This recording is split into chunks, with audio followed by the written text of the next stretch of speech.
Okay, good morning. We're going to do class book 8, stock splits. And the big question is, why do corporations split stocks? So let's highlight a few things in these opening paragraphs. We understand what's going on in the stock market. So we'll start reading together and then highlighting. Suppose that someone approaches you to give you two $10 bills in exchange for a 20. That might appear to be a worthless transaction because the value of the exchanged monies is the same. Having two $10 bills might suit one party, and having a single $20 bill might suit the other party. That's exactly what happens when a corporation offers its shareholders a stock split. To understand what happens when stock split, it's first necessary to understand two important and related terms. So, stock split.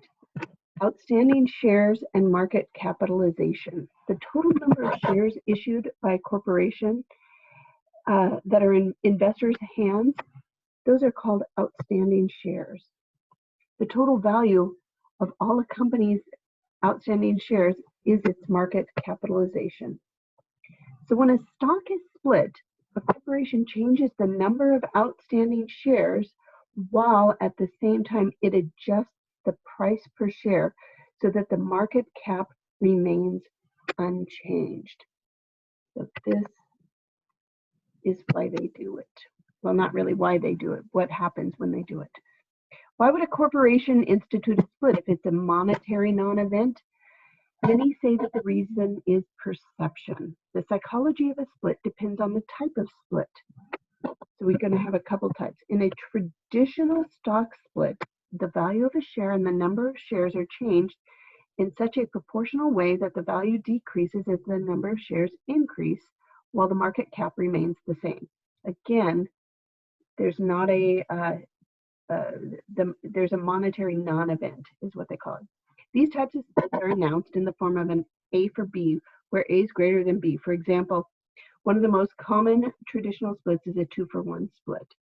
The investor gets 2 shares for every 1 share that they own, while the price per share is cut exactly in half. Although nothing has changed in the market value of the shares, the perception is that the investor sees the stock as more affordable. Investors may be attracted to this stock because the market price per share has been lowered and they can afford to buy more shares. In a reverse stock split, the effect is exactly the opposite. The number of outstanding shares is reduced and the market per share is increased. As the price per share increases, the investor perceives that the stock is worth more. This often happens to stocks known as penny stocks. So whose value is less than $5 per share. They want to make it look, like it's worth more. To increase the perceived value, the corporation may increase the price per share while at the same time decreasing the number of shares outstanding. This type of split is in the form A for B, where A is less than B. For example, in a 1-for-2 split, the investor holding shares would now only own 1 share for every 2 previously held. The price for the share, though, would have doubled, but the market capitalization always remains the same. The saying, perception is reality, holds true for the stock market. Although stock splits may not initially alter the value of shares held, the perception of change may lead to increases in sales and market price. All right, so for our first example, on April 9th, Starbucks Corporation instituted a 2-for-1 split. So 2-for-1. We go up here and look at a 2-for-1 split. The investor gets 2 shares for every 1 share held, but the price per share will be cut in half. So what was the pre-split market cap for Starbucks?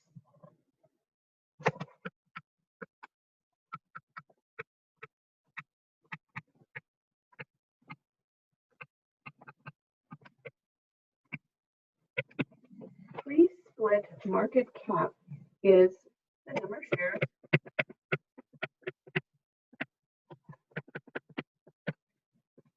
times the market price.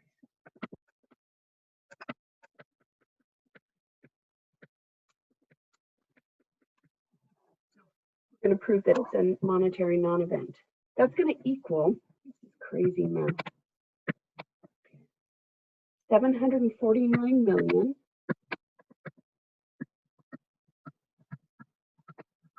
shares times a price of $95.30.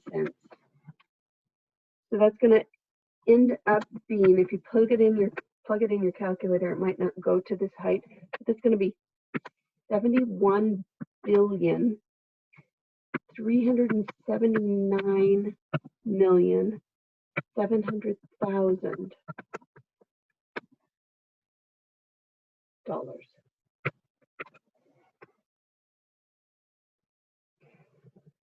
Let's say a corporation has a market capitalization of, what is that, $24 billion with 250,000 shares outstanding, 250 million outstanding shares. Calculate the price per share. So we would take that 24 billion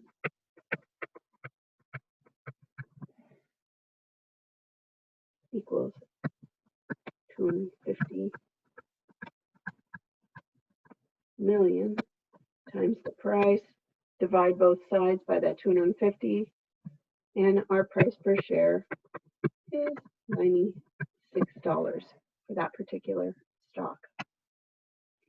So going back to this first example of Starbucks, where their pre-split market capitalization is $71 billion. What was the post-split number of shares outstanding? So they did a 2-for-1 split. And we're going to use a lot of proportions here in this section for this stock split. So if you look at it like this, okay, 2-for-1 equals X for that 749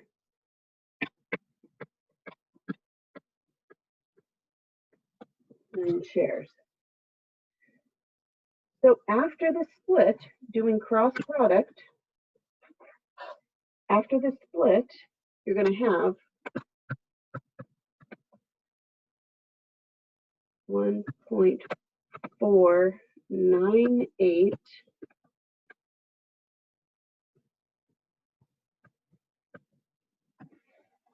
so 1.498 billion shares. So doubling the number of shares.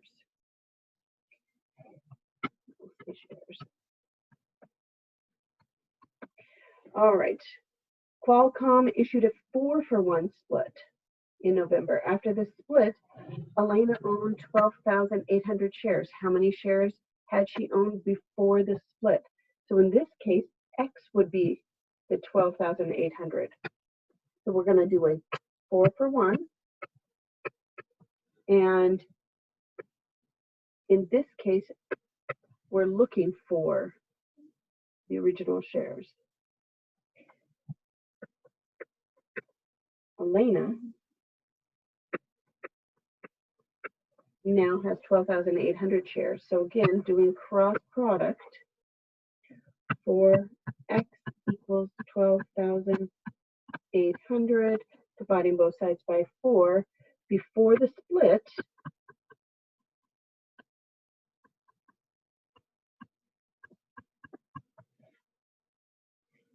she had 3,200 shares.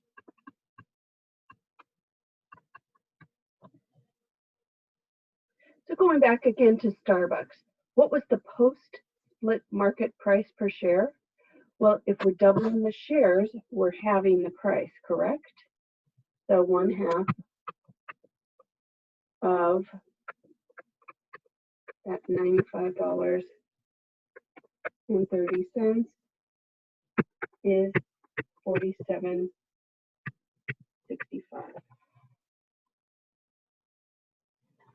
It says, did the market cap change after the split? Well, we can take that 47.65 and multiply it by that 1.498 billion And we see that we'll still get that. It's crazy. 71,379,700,000.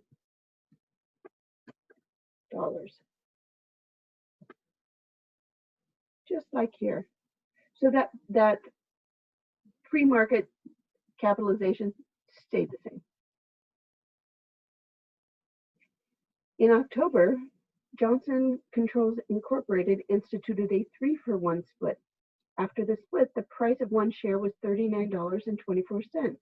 What was the pre-split price per share? So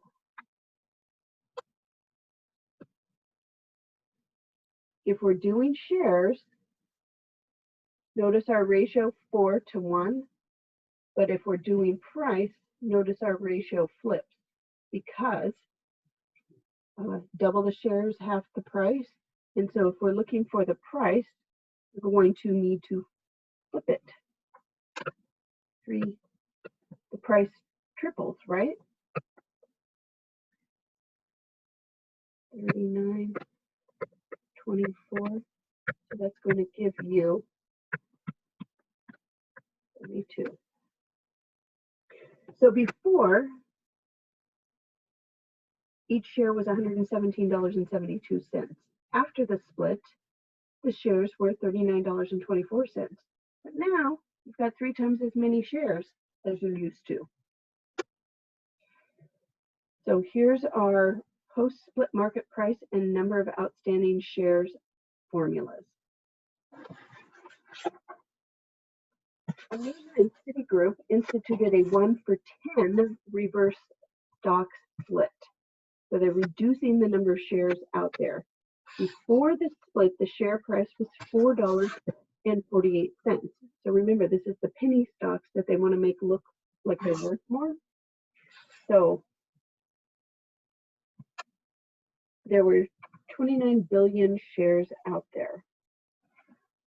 This time, because it's a 1-for-10, our fraction is 1-for-10 times 29 billion.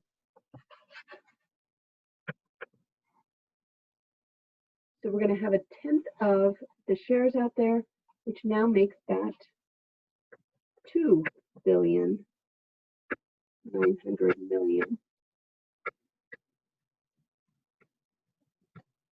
number of shares. But now the price has gone up. So now the price, 10/1 times 448. Now the price is 44.80.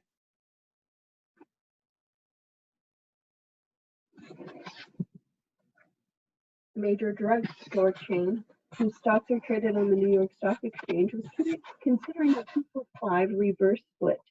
If the split market cap was $1.71 billion, what would the post-split market cap be?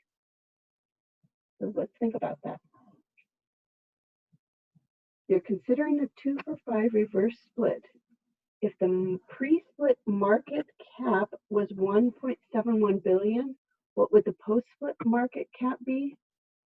Remember, a split is a monetary non-event. It would be the same. Split doesn't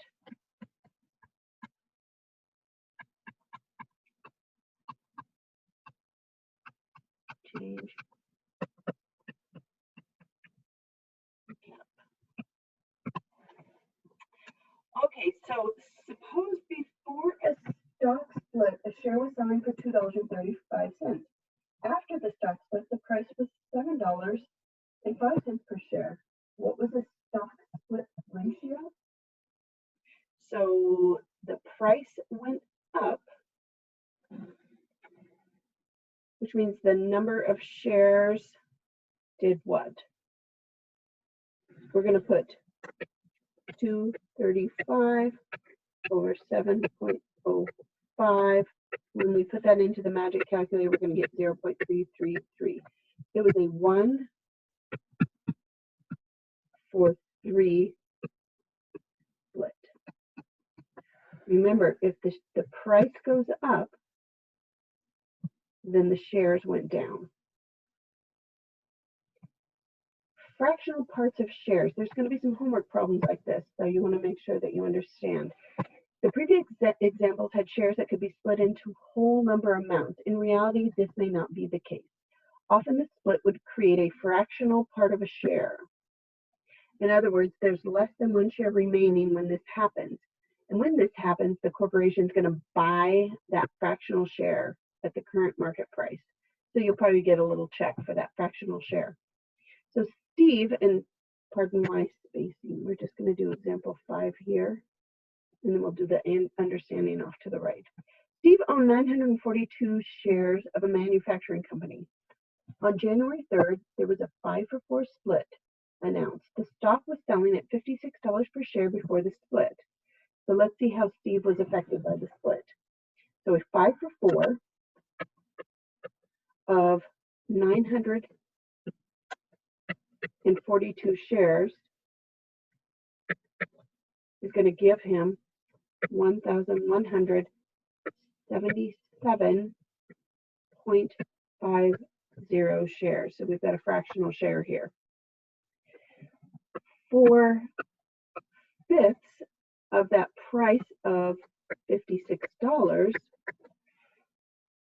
gives you a market price of $44.80.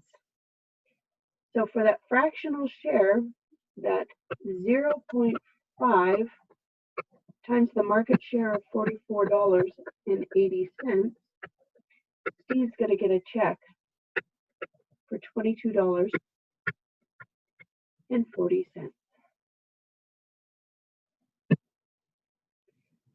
Gabriella owned 1,045 shares of Hollow Z Corp at a price of $62.79. The stock split 3-for-2. So let's 3-for-2 for the number of shares. 1045. That means she's going to now have 1,567.5 shares. Again, no fractional shares. 2/3 of that selling price, market price, $62.79, means that the price per share is $41.68. So that half a share times the market price of $41.68 means that Gabriella is going to get a check for $20.93. She'll end up with 1,567 shares, and those shares will now be valued at $41.68.